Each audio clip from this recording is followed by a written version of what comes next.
Hi friends, welcome back to tech railway. Nadikudi Srikalahasti railway line Andhra Pradesh రాష్ట్రంలో అతి ముఖ్యమైన రైల్వే లైన్ గా నడికుడి శ్రీకాళహస్తి రైల్వే లైన్ ని పిలవడం జరుగుతుంది. ఎందుకంటే ఇప్పటి వరకు రైల్వే కనెక్టివిటీ లేని చాలా ప్రాంతాలకి ఈ రైల్వే లైన్ లో భాగంగా రైల్వే కనెక్టివిటీ అనేది ఏర్పడబోతుంది. అలాగే తిరుపతి సికింద్రాబాద్, గుంతకల్లు విజయవాడ, చెన్నై సికింద్రాబాద్ మధ్యలో ఒక ప్రత్యేక మార్గంగా ఈ రైల్వే లైన్ అనేది ప్రజలకి అందుబాటులోకి రానుంది. దీనివల్ల ఈ రైల్వే లైన్ అనేది అతి ముఖ్యమైన రైల్వే లైన్ గా పిలవడం జరుగుతుంది.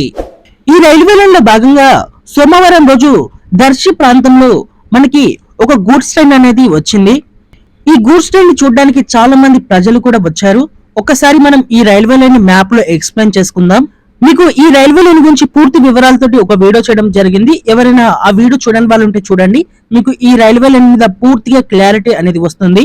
ఈ నడికుడి శ్రీకాళహస్తి రైల్వే లైన్ అనేది మనకి ఇక్కడ పిడుగురాలలో స్టార్ట్ అవుతుంది. ఆ తర్వాత ఇది శ్రీకాళహస్తి దగ్గరలో ఉండే వెంకటగిరి రైల్వే స్టేషన్ వరకు వెళ్తుంది. మొత్తం ఈ రైల్వే లైన్ యొక్క పొడవు వచ్చేసి 308 కిలోమీటర్లు. అయితే ఈ రైల్వే లైన్ ని 5 ఫేసులుగా విభజించడం జరిగింది. అందులో మొదటి ఫేస్ వచ్చేసి పిడుగురాల నుండి షావల్యపురం వరకు ఉంటుంది. ఈ పిడుగురాల నుండి షావల్యపురం వరకు మనకి పూర్తి స్థాయిలో రైల్వే లైన్ అనేది అందుబాటులోకి వచ్చింది. ఇక్కడ రైలు యొక్క ట్రయల్ రన్ కూడా సక్సెస్ఫుల్ గా నిర్వహించారు. అలాగే ఫేజ్ 2 లో భాగంగా ఇక్కడ షావల్యపురం నుండి దర్శి వరకు రైల్వే లైన్ నిర్మించవలసి ఉంటుండే. ఇప్పుడు ఈ దర్శి వరకు కూడా మనకి రైల్వే లైన్ అనేది అందుబాటులోకి వచ్చింది. ఈ పిడుగురాలు షావల్యపురం తోటి పోల్చుకుంటే ఈ దర్శి వరకు రైల్వే లైన్ అనేది చాలా వేగంగా కంప్లీట్ అయిందని చెప్పుకోవచ్చు. ప్రస్తుతం ఈ దర్శి దగ్గర చిన్న చిన్న పనులు అనేవి జరుగుతున్నాయి. అలాగే ఈ దర్శి రైల్వే స్టేషన్ ని నిర్మిస్తున్నారు. ఈ షావల్యపురం నుండి దర్శి వరకు రైల్వే ట్రాక్ ని నిర్మించారు. అంటే ఒక రైల్వే లైన్ ని నిర్మించే ముందు చిన్న చిన్న పట్టాలు అనేవి వేసుకుంటూ వస్తారు. వీటిని లారీల ద్వారా తీసుకుని వచ్చి అక్కడ నిర్మిస్తారు. ఆ తర్వాత ఈ ప్రాజెక్ట్ కి సంబంధించిన వర్క్ అంతా కంప్లీట్ అయిన తర్వాత ఈ చిన్న ట్రాక్స్ అనేవి తీసేస్తారు. ఆ తర్వాత శాశ్వత పట్టాలు అనేవి నిర్మిస్తారు. ఈ టెంపరవరీ పట్టాల యొక్క లెంత్ అనేది చాలా తక్కువగా ఉంటుంది. వీటిని లారీలలో తరలించవచ్చు.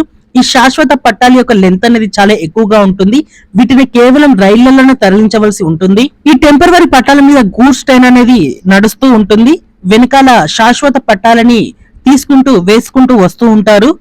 ఒక్కసారి ఈ శాశ్వత పట్టాలని నిర్మించిన తర్వాత ఈ టెంపరవరీ పట్టాలని రిమూవ్ చేసేస్తారు. ఈ శాశ్వత పట్టాలని తీసుకుని వచ్చే ట్రైను ఈ సోమవారం రోజు ఈ దర్శి ప్రాంతానికి చేరుకుంది. ఈ గూడ్స్ ట్రైన్ ఈ దర్శి ప్రాంతానికి రాగానే ఈ ప్రాంతాల ప్రజలు చాలా వరకు సంతోషాన్ని వ్యక్తం చేశారు. అలాగే ట్రైన్ ని చూడడానికి చాలా మంది ప్రజలు కూడా ఆ ట్రైన్ వద్దకి చేరుకున్నారు.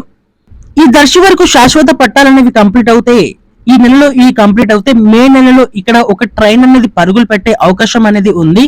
ఇంకా ఇది 3వ ఫేజ్ లో భాగంగా దర్శి నుంచి కనిగిరి వరకు పనులనేవి మొదలు కావాల్సి ఉంది. అక్కడక్కడ జరుగుతున్నాయి. ఈ రైల్వే లైన్ యొక్క పనులనేవి వేగం అనేది పెంచుకోవడం జరిగింది. అలాగే ఈ రైల్వే లైన్ ప్రజలకి తొందరలోనే అందుబాటులోకి రావచ్చు. ఒక 2-3 నెలల్లో ఈ పిడుగురాల నుండి ఈ షావల్యపురం మీదుగా దర్శి వరకు ఒక డెమో ప్యాసింజర్ ట్రైన్ అనేది అందుబాటులోకి వచ్చే అవకాశం అనేది ఉంది. ఇక్కడ ట్రైన్ అనేది అందుబాటులోకి వస్తే ఈ ప్రాంతాల ప్రజలకి ఇది చాలా కన్వీనియంట్ గా ఉంటుంది. ఇది ఒక గుడ్ న్యూస్ గా చెప్పుకోవచ్చు. ఓకే ఫ్రెండ్స్, దర్శి వరకు రైల్వే లైన్ యొక్క పనులు అనేవి వేగంగా జరగడం మీద మీ అభిప్రాయాన్ని కామెంట్ చేయండి.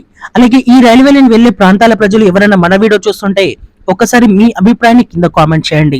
మరిన్ని మోర్ రైల్వే అప్డేట్స్ కోసం మన ఛానల్ ని ఫాలో అవ్వండి. Thank you for watching. Have a nice day.